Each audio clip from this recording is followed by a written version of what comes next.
Kronologi suami bunuh istri karena kesal istri nyanyi saat dirinya lagi sakit gigi.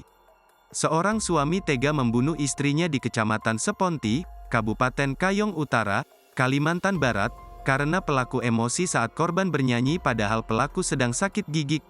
Kabid Humas Polda Kalbar Kombes Pol Raden Petit Wijaya mengungkapkan kronologi kasus seorang suami di Kecamatan Seponti, Kabupaten Kayong Utara berinisial P yang baco istrinya SN hingga tewas pada Minggu tanggal 25 Februari tahun 2024. Diketahui korban tewas di pondok kawasan perkebunan PT Mayawana Persada, Desa Durian Sebatang, Kecamatan Seponti.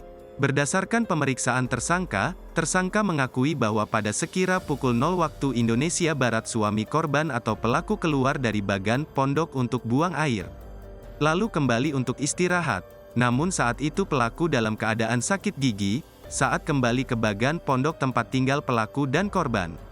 Korban sedang mendengarkan musik dengan menggunakan HP sambil bernyanyi, ujar Kombes Pol Raden Petit Wijaya kepada wartawan, Minggu tanggal 25 Februari tahun 2024 dikutip dari Tribun Pontianak. Karena pelaku saat itu sedang sakit gigi maka pelaku meminta korban untuk berhenti. Bukannya berhenti, korban malah memaki-maki pelaku sehingga terjadi keributan, imbuhnya karena emosi, saat itu pelaku langsung mengambil sebilah parang yang kemudian dibacokkan sebanyak 4 kali ke arah leher bagian belakang, pipi dan tangan kanan korban sehingga mengakibatkan korban meninggal dunia.